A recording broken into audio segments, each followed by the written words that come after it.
El Viernes Santo está centrado en la muerte de Jesús, día en que el hombre de alguna manera se vuelve deicida, ese que ha permitido que su corazón sea homicida.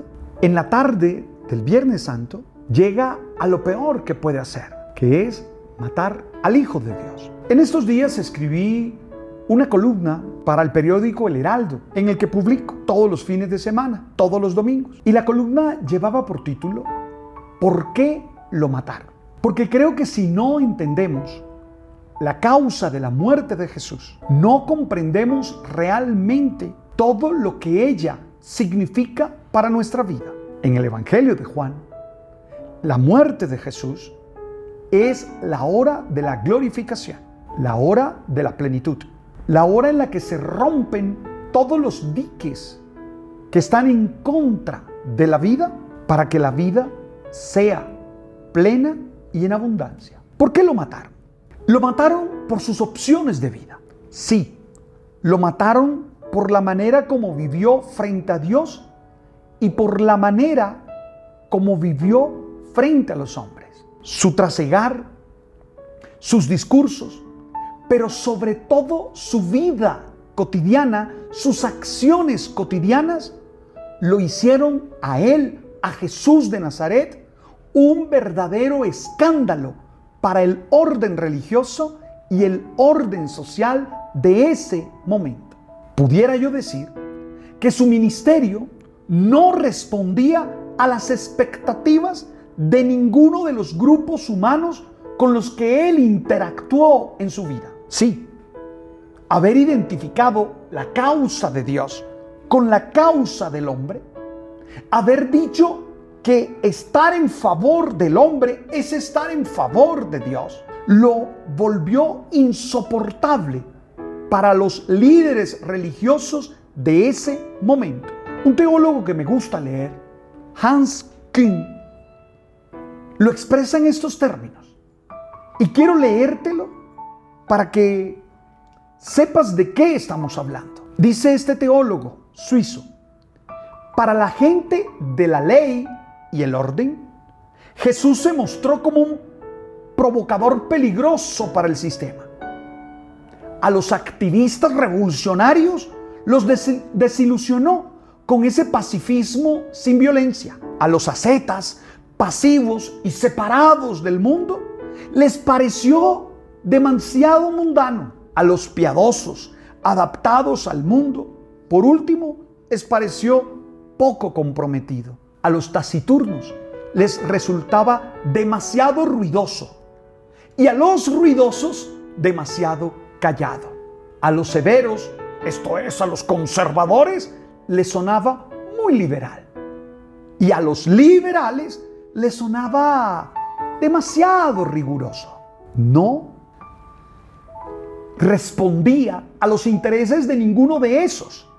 Era único y eso lo hacía insoportable. Tengo que ser claro con ustedes.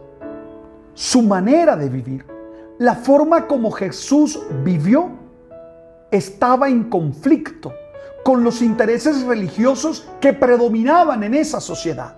Y cuidado, porque sospecho que también con los intereses religiosos de algunos hoy en día. ¿Por qué Jesús ponía en riesgo todo lo que ellos consideraban sagrados? ¿Por qué?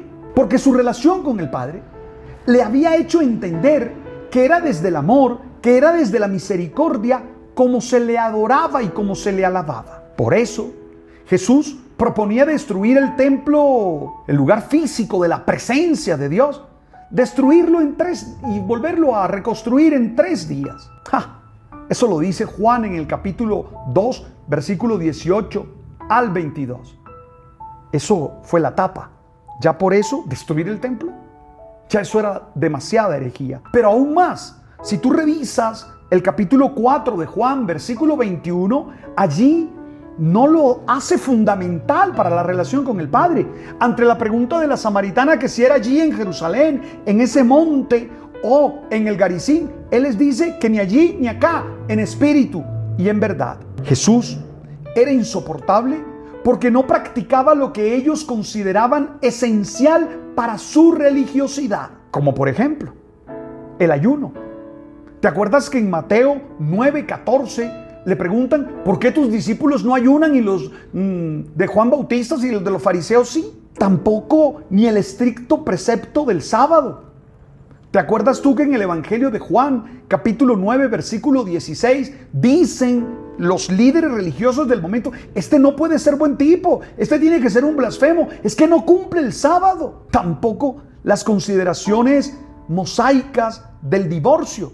Si quieres, revisa Mateo 19, 1 al 12. Menos aún, Jesús no estaba de acuerdo con lo que la ley religiosa nos proponía para reaccionar ante los enemigos. Si quieres, lee Mateo 5, 38 al 41. Se negaba a discriminar a los leprosos como nos había enseñado el Levítico.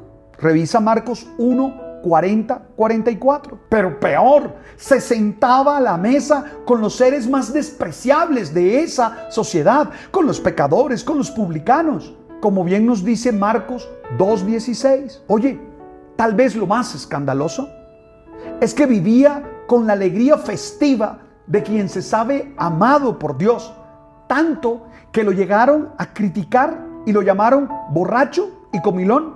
Si quieres, mira el contexto de Mateo 11:19. Y la verdad, tengo que decir que cuando hago este inventario y he ido a buscar los textos bíblicos para que sepan que está allí, entiendo que los hombres religiosos de su época lo hayan condenado a muerte. Lo entiendo. Es más, en este contexto me suenan ingenuos muchos de ustedes cuando dicen: si yo hubiera estado ahí, no lo hago condenar. Lo lamento. Después de ver cómo destruía el sistema social, el sistema religioso, montado sobre la discriminación, sobre el oprimir a algunos, pero sobre todo después de ver cómo cuestionaba lo sagrado, estoy convencido que tú también hubieras gritado, y seguro yo también: crucifícalo, crucifícalo. ¿Sabes qué? Lo mataron por hereje, por blasfemo, por contradecir todo lo que ellos consideraban una verdad absoluta. Su muerte violenta es consecuencia de su decisión de mostrarnos que lo que agrada al Padre es una praxis de misericordia que va más allá de todos esos rituales vacíos y desencarnados con los que ellos vivían. Mateo 9:13. Jesús, siempre fiel a la voluntad del Padre, de estar en favor de los pobres, los marginados, los despreciados, los que no tienen posibilidades y necesitan vivir en plenitud desde la libertad, como lo expresa en la sinagoga de Nazaret en Lucas 4, 18, 21. Sus asesinos, que habían hecho de la religión una pesada carga caracterizada por el sufrimiento, el sacrificio, el dolor, no podían aceptar que Él propusiera que había venido para que tuviéramos vida y vida en abundancia. Juan 10, 10b. Esa es la causa religiosa de su muerte. Eso fue lo que hizo que ellos se aliaran con el poder político para matarlo.